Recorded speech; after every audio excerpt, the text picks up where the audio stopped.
Abraham Lincoln ने कहा था कि लोकतंत्र जनता का, जनता के लिए और जनता द्वारा शासन की प्रणाली है और इसी प्रणाली में जनता की आकांक्षाओं का प्रतीक होती है संसद, जो जनता की उम्मीदों, उसके सपनों, उसकी दुश्वारियों से जुड़े होने के लिए बाध्य करती है।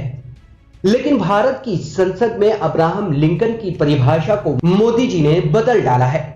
भारत की संसदीय व्यवस्था में संसद का मतलब मोदी जी का, मोदी जी के लिए और मोदी के द्वारा रह गया है, जहां सिर्फ मोदी कहते हैं, सुनते हैं और कहने या करने को मजबूर करते हैं।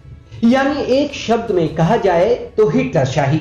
ऐसा हम नहीं बल्कि देश के पूर्व उपराष्ट्रपति हामिद अंसारी ने मोदी पर संसद की कार्यवाही में दखल अंदाजी देने का आरोप लगाया है। इतना ही नहीं, हामिद अंसारी ने मोदी पर राज्यसभा से बिल पास करने को लेकर दबाव बनाने का भी गंभीर आरोप लगाया है, जिससे ये मोदी जी की हिटलरशाही साफ जाहिर होती है और ये पता चलता है कि मोदी देश की कार्यपालिका को निरंकुश करने का ख्वाब लेकर सत्ता में आए थे।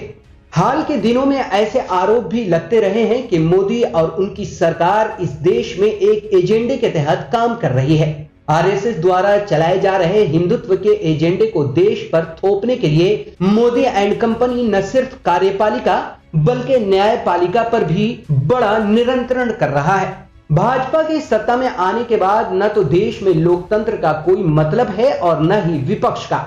भाजपा अपने आप में देश, लोकतंत्र और विपक्ष भी है। 2014 में जब भाजपा सत्ता में आई थी तब उसे पार्लियामेंट में पूर्ण बहुमत था और इसी वजह से उसे लगने लगा था कि राज्यसभा में भी उसे हावी होने का नैतिक आधार मिल गया है। हामिद अंसारी ने कहा है कि उन्हें भी इस बात की आधिकारिक जानकारी तब हुई जब अचानक बिना किसी तय कार्यक्रम के प्रधानमंत्री नरेंद्र मोदी एक दिन उनके दफ्तर में आ गए। राज्यसभा में भाजपा की हिटलरशाही द्वारा लाए गए बिल पास नहीं होने से मोदी जी तिलमिला उठते थे और राज्यसभा के सभापति हामिद अंसारी पर दबाव बनाना शुरू कर देते थे। देश के उपराष्ट्रपति हामिद अंसारी ने अपनी किताब by many a happy accident recollections of a life में कई बड़े खुलासे किए हैं और मोदी की हिटलरशाही का पर्दाफाश किया है। यहां आपको बता दें कि हामिद अंसारी 2007 से 2017 तक देश के उपराष्ट्रपति थे। राज्यसभा के सभापति होने की हैसियत से उन्होंने यह फैसला लिया था कि राज्यसभा में हंगामे के बीच कोई भी बिल पास नहीं किए जाएंगे। उनके इस फैसले से उस वक्त की मनमोहन सरकार और विपक्षी एनडीए नाखुश थी। हामिद अंसारी द्वारा अपनी किताब में मोदी द्वारा खुद पर दबाव बनाने के खुलासे के बाद यह साबित हो जाता है कि पूर्ण बहुमत वाली मोदी सरकार सब कुछ अपने ढंग और अपनी हिटलरशाही द्वारा देश पर थोपना चाहती है। हामिद अंसारी अपनी किताब में लिखते हैं कि जब बिना किसी तय कार्यक्रम के मोदी जी उनकर दफ्तर में आ धमके और उनसे कहने लगे कि हंगामे के बीच विधेयक पास क्यों नहीं कराए जा रहे हैं। हामिद अंसारी अपनी किताब में लिखते हैं कि देश के प्रधान सेवा ने उनके दफ्तर में आकर उनसे कहा कि आपसे उच्च जिम्मेदारियों की अपेक्षा है, लेकिन आप हमारी मदद नहीं कर रहे हैं। हामिद अंसारी आगे बताते हैं कि मोदी जी के इस सवाल के जवाब में उन्होंने कहा कि राज्यसभा और उसके बाहर मेरा काम सार्वजनिक है। इसी दौरान मोदी जी देश के उपराष्ट्रपति हामिद अंसारी से सवाल करते हैं कि हंगामे के बीच विधेयक पास क्यों नहीं कराए जा रहे हैं, जिसके बाद हामिद अंसारी नरेंद्र मोदी को जवाब देते हुए कहते हैं कि सदन के नेता और उनके सहयोगी जब विपक्ष में थे तो उन्होंने उनके इस नियम की सराहना की थी।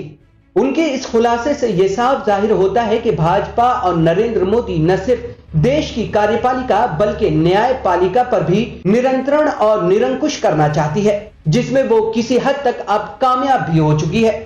हामिद अंसारी का यह आरोप एक ऐसे समय में आया है जब देश के लाखों किसान तीनों नए अडानी अंबानी काले कृषि कानूनों के खिलाफ पिछले 2 महीनों से सड़कों पर बैठे हैं। मोदी सरकार ने इस तीनों नए अडानी अंबानी काले कृषि कानून को भी राज्यसभा में हंगामे के बीच पास कराया था। आज उसी हंगामे का नतीजा है कि देश के लाखों किसान आज इस कानून का विरोध कर रहे हैं और देश भर में इस हाहाकारी सरकार के हाहाकारी फैसले से हाहाकार मचा हुआ है। संसद सिर्फ सरकार की नहीं होती है, बल्कि जनता द्वारा चुनकर भेजे गए दूसरी राजनीतिक दलों और नेताओं का भी उसमें उतना ही हिस्सा होता है जितना कि सत्ताधारी का। लेकिन मोदी सरकार और खुद मोदी जी को किसी भी चीज से फर्क नहीं पड़ता है।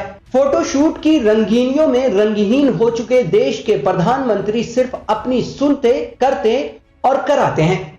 अभी के लिए इतना ही। अगर आपने अब तक द वीपीएन टीवी को सब्सक्राइब नहीं किया है तो अभी करें, इसे लाइक और शेयर जरूर करें। तब तक के लिए दीजिए इजाजत। नमस्कार।